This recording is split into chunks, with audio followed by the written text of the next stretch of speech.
Job లేక ఇబ్బంది పడుతున్నారా? అయితే మెడికల్ కోడింగ్ మీకు మంచి ఆప్షన్. వెంటనే కాల్ చేసి కోర్సులో జాయిన్ అవ్వండి. నమస్తే, వెల్కమ్ టు సుమన్ టీవీ. నేను మానస. సో మనతో పాటు ఉన్నారు ప్రముఖ రాజకీయ విశ్లేషకులు చందు శ్రీనివాస్ గారు. ఇప్పుడు మనం చూసినట్లయితే పవన్ కళ్యాణ్ గారు 18న తిరుపతికి వెళ్ళబోతున్నారు. మొన్న 2 days బ్యాక్ మనకి పవన్ కళ్యాణ్ గారి భార్య అన్నా లెజ్నోవా కూడా వెళ్లారు. తన కొడుకు ఆరోగ్యం బాగు కావడం వల్ల తిరుపతికి వెళ్ళడం, మొక్కు చెల్లించుకోవడం జరిగింది. మరి ఈ క్రమంలో కొన్ని ట్రోలింగ్స్ జరుగుతూ ఉన్నాయి. అలాగే పవన్ కళ్యాణ్ గారు ఇప్పుడు తిరుపతికి వెళ్లే విషయంలో కూడా చాలా ఉత్కంఠ నెలకొంది. ఈ విషయాల గురించి మనం డిస్కస్ చేద్దాం. హలో సార్, నమస్తే. నమస్కారం. చందు శ్రీనివాస్ గారు, ఇప్పుడు పవన్ కళ్యాణ్ గారి భార్య తిరుపతిలో తలనీలాలు సమర్పించినప్పుడు అందరూ తెలుగు వాళ్ళు కూడా, తను రష్యన్ అయినప్పటికీ కూడా మన తెలుగు సంప్రదాయాన్ని పాటించింది, ఇలా చేసినందుకు చాలా సంతోషించారు.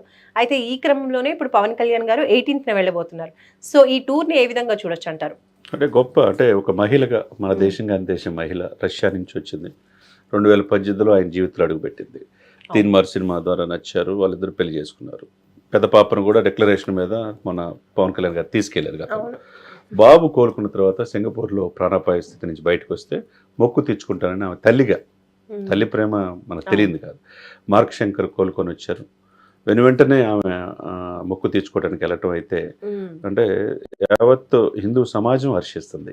మొక్కు తీర్చుకోవడం, అక్కడ తను స్వయంగా సేవ చేయటం, అది కూడా మనం చూసాం. అంటే తలనీలాలు ఇవ్వటం అంటే మామూలు విషయం కాదు. ఒకళ్ళు మహిళ 3 కత్తెలు లీటర్కి భయపడే రోజుల్లో మన సంస్కృతిని మనం వెస్టినేషన్కి వెళ్ళి ఈ సమయంలో ఆమె మన దేశం కాని దేశం అయి ఉండి ఇక్కడ సంస్కృతిలో లీనమైపోయి ఆయన అడుగుజాడులో పవన్ కళ్యాణ్ గారు డిప్యూటీ సీఎం అనేది ఎక్కడ కూడా ఆమె గర్వం లేకుండా ఎదిగే లక్షణం ఆమెలో మెండుగా ఉంది. ఎందుకంటే ఇదే మార్క్ శంకర్ని మనం చూస్తే కనుక దశావతార్ టెంపుల్లో చిన్నతనంలోనే నంబూరు నాగార్జున ముందు తీసుకెళ్లారు. ₹1 కోటి అన్నదానానికి ఇచ్చారు. అప్పుడు డిక్లరేషన్ మీద సంతకం పెడతాం. హిందూ సమాజం వెంకటేశ్వర స్వామి అంటే నాకు నమ్మకం అనేది కలగజేయటం. మీరన్నట్టు తర్వాత రోజు 3 గంటలకు సుప్రభాత సేవలో పాల్గొని వెంటనే మళ్ళీ మధ్యాహ్నం అన్నదానంలో స్వయంగా వడ్డించి తన బిడ్డ పేరు మీద 17 లక్షలు ఇవ్వటం అనేది కొంతమంది ఒకళ్ళిద్దరు ఉంటారు విమర్శనవాదులు, ఇది తట్టుకోలేనివారు. హిందూ సనాతన వైపు పవన్ వెళ్తున్నాడు, ఈ విషయంలో కూడా తనని ట్రోలింగ్ చేస్తున్నారు. చివరికి రష్యా మహిళ వాళ్ళ భార్యను కూడా ఇట్లా సనాతన వైపు తిప్పుతున్నాడు. ట్రోలింగ్ చేసే వాళ్ళంతా లోపల వేశారండి. వాళ్ళు ఎవరు ఏంటి అనేది పోలీసులు విచారిస్తున్నారు. వాళ్ళకి శిక్ష తప్పదు. అదే సమయంలో మీరు అన్నట్టుగా ఎల్లుండి పవన్ కళ్యాణ్ గారు వెళ్ళటం, ఎందుకంటే ఒకవైపు ఆయన ఆరోగ్యం బాగుకొని నిన్న క్యాబినెట్ మీటింగ్లో పాల్గొనలా. ఈరోజు 16వ ఆర్థిక సంఘం వచ్చేతలకి దాంట్లో పాల్గొన్నాడు. హిందూ సనాతన సాంప్రదాయాన్ని గౌరవించే వ్యక్తిగా, ఎక్కడో లడ్డూకి అపవిత్రం జరిగితే 11 రోజులు పాశ్చాత్య దీక్ష చేసి కాలినడకని వెళ్ళిన వ్యక్తిగా మనం పవన్ కళ్యాణ్ గారిని రేపు శుక్రవారం వెళ్ళబోతున్నాడు. ఏం చేస్తాడు? గోశాలను సందర్శించడం, గోవులు ఎందుకు చనిపోతాయి, అసలు ఏంటి దీని వెనక కథ? ఇది నిజంగా వైసీపీ వాళ్ళు కనుక కుట్ర చేస్తే కనుక మొత్తం ఆధారాలతో సహా చెప్పే అవకాశం ఉంది. అదే సమయంలో ఈయన హిందూ సనాతన సంప్రదాయం 100 కోట్ల మంది హిందూకు ప్రతినిధి కనపడుతున్నాడు. అదే శుక్రవారం దేవుని కూడా దర్శించుకోవటం. ఎదురు తన శ్రీమతి గారు ఆ రోజు వెళ్ళారు. తన ఆరోగ్యం ఇదిరిచ్చి ఆయన వెళ్ళకపోయినా తన బిడ్డ భవిష్యత్తు బయటకు వచ్చారు కాబట్టి, చక్కగా హెల్తీగా ఉన్నాడు కాబట్టి డెఫినెట్గా మొక్కు తీర్చుకునే, అదే ఆయన కూడా స్వామివారిని దర్శించుకునే అవకాశం.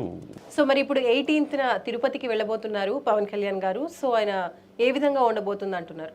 అంటే పూర్తిగా అందరి దృష్టి తిరుమల వైపే ఉంది. ఇప్పుడు ఏం జరగబోతుంది? ఎందుకంటే మోదీ గారు నెక్స్ట్ మంత్ 2nd రాబోతున్నారు రాజధాని పనుల కోసం. ఇదే సమయంలో పవన్ కళ్యాణ్ గారు ఒకవైపు ఆరోగ్యం కుదిరిపడి ఇప్పుడు ప్రభుత్వ కార్యక్రమంలో పాల్గొని తిరుమల వెళ్తాం. ఎందుకంటే తిరుపతి ఎమ్మెల్యే కూడా జనసేన ఎమ్మెల్యే. తిరుపతిని మొత్తం లా అండ్ ఆర్డర్ క్రమశిక్షణలో పెట్టారు లాస్ట్ 9 నెలల్లో.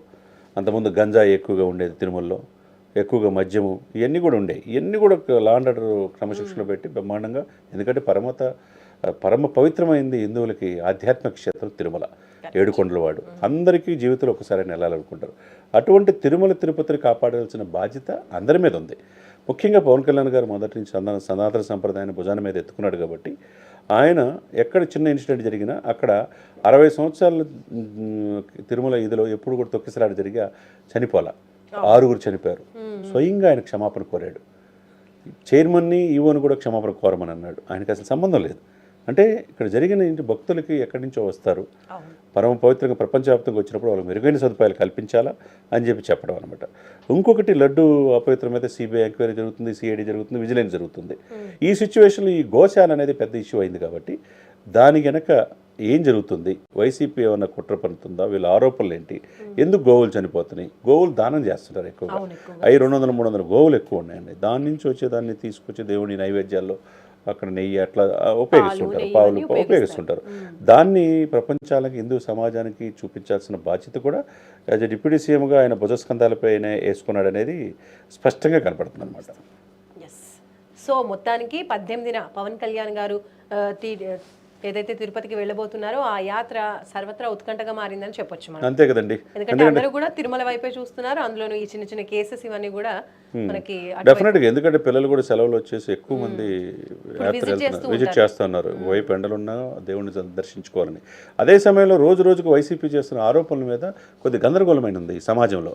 దాన్ని క్లారిఫై చేయాల్సిన బాధ్యత ప్రభుత్వ అధినేతలుగా చంద్రబాబు నాయుడు గారి మీద, పవన్ కళ్యాణ్ గారి మీద ఉంది. అందుకు హిందూ సనాతన సంప్రదాయం ఎదురుగా ఆయన లేవనెత్తుకున్నాడు కాబట్టి అక్కడ ఏం జరుగుతుందని వాస్తవానికి ప్రపంచాన్ని తెలియజేసే పనిలో వెళ్తున్నాడు. యావత్తుగా అంత మొత్తం ఉత్కంఠతో ఎదురు చూస్తున్నారు ఏం జరగబోతుంది, పవన్ కళ్యాణ్ పర్యటన ఏ విధంగా ఉండబోతున్నది, ఏ విధంగా చెప్తాడు మీడియాకి అనేది కూడా అందరు చూస్తూ ఉన్నారు. నమస్తే, వెల్కమ్ టు సుమన్ టీవీ. నేను మానస. సో మనతో పాటు ఉన్నారు ప్రముఖ రాజకీయ విశ్లేషకులు చందు శ్రీనివాస్ గారు. ఇప్పుడు మనం చూసినట్లయితే పవన్ కళ్యాణ్ గారు 18న తిరుపతికి వెళ్ళబోతున్నారు. మొన్న 2 days బ్యాక్ మనకి పవన్ కళ్యాణ్ గారి భార్య అన్నా లెజ్నోవా కూడా వెళ్లారు. తన కొడుకు ఆరోగ్యం బాగు కావడం వల్ల తిరుపతికి వెళ్ళడం, మొక్కు చెల్లించుకోవడం జరిగింది. మరి ఈ క్రమంలో కొన్ని ట్రోలింగ్స్ జరుగుతూ ఉన్నాయి. అలాగే పవన్ కళ్యాణ్ గారు ఇప్పుడు తిరుపతికి వెళ్లే విషయంలో కూడా చాలా ఉత్కంఠ నెలకొంది. ఈ విషయాల గురించి మనం డిస్కస్ చేద్దాం. హలో సార్, నమస్తే. నమస్కారం. చందు శ్రీనివాస్ గారు, ఇప్పుడు పవన్ కళ్యాణ్ గారి భార్య తిరుపతిలో తలనీలాలు సమర్పించినప్పుడు అందరూ తెలుగు వాళ్ళు కూడా, తను రష్యన్ అయినప్పటికీ కూడా మన తెలుగు సంప్రదాయాన్ని పాటించింది, ఇలా చేసినందుకు చాలా సంతోషించారు. అయితే ఈ క్రమంలోనే ఇప్పుడు పవన్ కళ్యాణ్ గారు 18న వెళ్ళబోతున్నారు. సో ఈ టూర్ని ఏ విధంగా చూడొచ్చు అంటారు? అంటే గొప్ప, అంటే ఒక మహిళగా, మన దేశం కాని దేశం మహిళ రష్యా నుంచి వచ్చింది. 2018లో ఆయన జీవితంలో అడుగుపెట్టింది. తీన్మార్ సినిమా ద్వారా నచ్చారు, వాళ్ళిద్దరు పెళ్లి చేసుకున్నారు. పెద్ద పాపను కూడా డిక్లరేషన్ మీద మన పవన్ కళ్యాణ్ గారు తీసుకెళ్లారు కదా. బాబు కోలుకున్న తర్వాత సింగపూర్లో ప్రాణాపాయ స్థితి నుంచి బయటకు వస్తే మొక్కు తెచ్చుకుంటానని ఆమె తల్లిగా, తల్లి ప్రేమ మనకు తెలియదు కాదు. మార్క్ శంకర్ కోలుకొని వచ్చారు. వెంటనే ఆమె మొక్కు తీర్చుకోవడానికి వెళ్ళటం అయితే అంటే యావత్ హిందూ సమాజం హర్షిస్తుంది.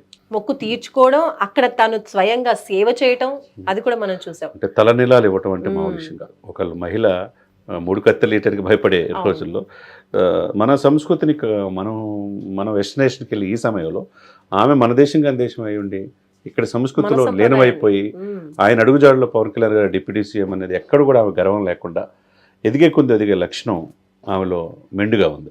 ఎందుకంటే ఇదే మార్క్ శంకర్ని మనం చూస్తే కనుక దశావతార్ టెంపుల్లో చిన్నతనంలోనే నంబూరు నాగార్జున ముందు తీసుకెళ్లారు. ₹1 అన్నదానానికి ఇచ్చారు. అప్పుడు డిక్లరేషన్ మీద సంతకం పెడతాం. హిందూ సమాజం వెంకటేశ్వర స్వామి అంటే నాకు నమ్మకం అనేది కలగజేయటం. మీరన్నట్టు తర్వాత రోజు 3 గంటలకు సుప్రభాత సేవలో పాల్గొని వెంటనే మళ్ళీ మధ్యాహ్నం అన్నదానంలో స్వయంగా వడ్డించి తన బిడ్డ పేరు మీద 17 లక్షలు ఇవ్వటం అనేది, కొంతమంది ఒకళ్ళిద్దరు ఉంటారు విమర్శనవాదులు, ఈ తట్టుకోలేనివారు. హిందూ సనాతన వైపు పవన్ వెళ్తున్నాడు, ఈ విషయంలో కూడా తనని ట్రోలింగ్ చేస్తున్నారు. చివరికి రష్యా మహిళ వాళ్ళ భార్యను కూడా ఇట్లా సనాతన వైపు తిప్పుతున్నాడు. ట్రోలింగ్ చేసే వాళ్ళంతా లోపల వేశారండి. వాళ్ళు ఎవరు ఏంటి అనేది పోలీసులు విచారిస్తున్నారు. వాళ్ళకి శిక్ష తప్పదు. అదే సమయంలో మీరు అన్నట్టుగా ఎల్లుండి పవన్ కళ్యాణ్ గారు వెళ్ళటం, ఎందుకంటే ఒకవైపు ఆయన ఆరోగ్యం బాగుకొని నిన్న క్యాబినెట్ మీటింగ్లో పాల్గొనలా. ఈరోజు 16వ ఆర్థిక సంఘం వచ్చేదలికి దాంట్లో పాల్గొన్నాడు. హిందూ సనాతన సాంప్రదాయాన్ని గౌరవించే వ్యక్తిగా, ఎక్కడో లడ్డూకి అపవిత్రం జరిగితే 11 రోజులు పాశ్చాత్య దీక్ష చేసి కాలినడకని వెళ్ళిన వ్యక్తిగా మనం పవన్ కళ్యాణ్ గారిని రేపు శుక్రవారం వెళ్ళబోతున్నాడు. ఏం చేస్తాడు? గోశాలను సందర్శించడం, గోవులు ఎందుకు చనిపోతాయి, అసలు ఏంటి దీని వెనక కథ? ఇది నిజంగా వైసీపీ వాళ్ళు కనుక కుట్ర చేస్తే కనుక మొత్తం ఆధారాలతో సహా చెప్పే అవకాశం ఉంది. అదే సమయంలో ఈయన హిందూ సనాతన సంప్రదాయం 100 కోట్ల మంది హిందూకు ప్రతినిధి కనపడుతున్నాడు. అదే శుక్రవారం దేవుని కూడా దర్శించుకోవటం. ఎదురు తన శ్రీమతి గారు ఆ రోజు వెళ్ళారు. తన ఆరోగ్యం ఎదురిచ్చా ఆయన వెళ్ళకపోయినా తన బిడ్డ భవిష్యత్తు బయటకు వచ్చారు కాబట్టి, చక్కగా హెల్తీగా ఉన్నాడు కాబట్టి డెఫినెట్గా మొక్కు తీర్చుకునే, అదే ఆయన కూడా స్వామివారిని దర్శించుకునే అవకాశం. సో మరి ఇప్పుడు 18న తిరుపతికి వెళ్ళబోతున్నారు పవన్ కళ్యాణ్ గారు. సో ఆయన ఏ విధంగా ఉండబోతుంది అంటున్నారు? అంటే పూర్తిగా అందరి దృష్టి తిరుమల వైపే ఉంది. ఇప్పుడు ఏం జరగబోతుంది, ఎందుకంటే మోదీ గారు నెక్స్ట్ మంత్ 2nd రాబోతున్నారు రాజధాని పనుల కోసం. ఇదే సమయంలో పవన్ కళ్యాణ్ గారు ఒకవైపు ఆరోగ్యం కుదిరిపడి ఇప్పుడు ప్రభుత్వ కార్యక్రమంలో పాల్గొని తిరుమల వెళ్తాం. ఎందుకంటే తిరుపతి ఎమ్మెల్యే కూడా జనసేన ఎమ్మెల్యే తిరుపతిని మొత్తం లా అండ్ ఆర్డర్ క్రమశిక్షణలో పెట్టారు లాస్ట్ 9 నెలల్లో. అంతకుముందు గంజాయి ఎక్కువగా ఉండేది తిరుమలలో, ఎక్కువగా మద్యము, ఇవన్నీ కూడా ఉండేవి. ఇవన్నీ కూడా లా అండ్ ఆర్డర్ క్రమశిక్షణలో పెట్టి బ్రహ్మాండంగా, ఎందుకంటే పరమ పవిత్రమైంది హిందువులకి ఆధ్యాత్మిక క్షేత్రం తిరుమల, ఏడుకొండలవాడు. అందరికీ జీవితంలో ఒకసారి వెళ్ళాలనుకుంటారు. అటువంటి తిరుమల తిరుపతిని కాపాడాల్సిన బాధ్యత అందరి మీద ఉంది. ముఖ్యంగా పవన్ కళ్యాణ్ గారు మొదటి నుంచి సనాతన సంప్రదాయాన్ని భుజాన మీద ఎత్తుకున్నాడు కాబట్టి ఆయన ఎక్కడ చిన్న ఇన్సిడెంట్ జరిగినా అక్కడ 60 సంవత్సరాల తిరుమల ఇదిలో ఎప్పుడు కూడా తొక్కిసలాట జరిగా చనిపోలా, 6 చనిపోయారు. స్వయంగా ఆయన క్షమాపణ కోరాడు. చైర్మన్ని ఈవోని కూడా క్షమాపణ కోరమని అన్నాడు. ఆయనకి అసలు సంబంధం లేదు. అంటే ఇక్కడ జరిగిన భక్తులకి ఎక్కడి నుంచో వస్తారు, పరమ పవిత్రంగా ప్రపంచవ్యాప్తంగా వచ్చినప్పుడు వాళ్ళకి మెరుగైన సదుపాయాలు కల్పించాలా అని చెప్పడం అనమాట. ఇంకొకటి, లడ్డు అపవిత్రమైతే సిబిఐ ఎంక్వైరీ జరుగుతుంది, సిఐడి జరుగుతుంది, విజిలెన్స్ జరుగుతుంది. ఈ సిచ్యువేషన్లో ఈ గోశాల అనేది పెద్ద ఇష్యూ అయింది కాబట్టి దాని వెనక ఏం జరుగుతుంది, వైసీపీ ఏమన్నా కుట్ర పడుతుందా, వీళ్ళ ఆరోపణలు ఏంటి, ఎందుకు గోవులు చనిపోతున్నాయి, గోవులు దానం చేస్తున్నారు ఎక్కువగా, 200-300 గోవులు ఎక్కువ ఉన్నాయండి. దాని నుంచి వచ్చేదాన్ని తీసుకొచ్చి దేవుడి నైవేద్యాల్లో అక్కడ నెయ్యి అట్లా ఉపయోగిస్తుంటారు, పావులు ఉపయోగిస్తుంటారు. దాన్ని ప్రపంచానికి, హిందూ సమాజానికి చూపించాల్సిన బాధ్యత కూడా యాజ్ ఎ డిప్యూటీ సీఎంగా ఆయన భుజస్కంధాలపై ఆయన వేసుకున్నాడు అనేది స్పష్టంగా కనపడుతుంది అనమాట. సో మొత్తానికి 18న పవన్ కళ్యాణ్ గారు ఏదైతే తిరుపతికి వెళ్ళబోతున్నారో ఆ యాత్ర సర్వత్రా ఉత్కంఠగా మారిందని చెప్పొచ్చు మనం. అంతే కదండి, ఎందుకంటే అందరూ కూడా తిరుమల వైపే చూస్తున్నారు. అందులోనూ ఈ చిన్న చిన్న కేసెస్ ఇవన్నీ కూడా మనకి డెఫినెట్గా, ఎందుకంటే పిల్లలు కూడా సెలవులు వచ్చేసి ఎక్కువ మంది విజిట్ చేస్తున్నారు. వైపు ఎండలున్నా దేవుడిని దర్శించుకోవాలని. అదే సమయంలో రోజుకు వైసీపీ చేస్తున్న ఆరోపణల మీద కొద్ది గందరగోళమైన ఉంది ఈ సమాజంలో.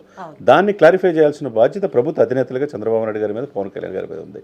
అందుకు హిందూ సనాతన సంప్రదాయం ఎదురుగా ఆయన లేవనెత్తుకున్నాడు కాబట్టి అక్కడ ఏం జరుగుతుందని వాస్తవాన్ని ప్రపంచాన్ని తెలియజేసే పనిలో వెళ్తున్నాడు. యావత్తుగా అంత మొత్తం ఉత్కంఠతో ఎదురు చూస్తున్నారు. ఏం జరగబోతుంది, పవన్ కళ్యాణ్ పర్యటన ఏ విధంగా ఉండబోతున్నది, ఏ విధంగా చెప్తాడు మీడియాకి అనేది కూడా అందరు చూస్తూ ఉన్నారు. ఓకే, రైట్ అండి.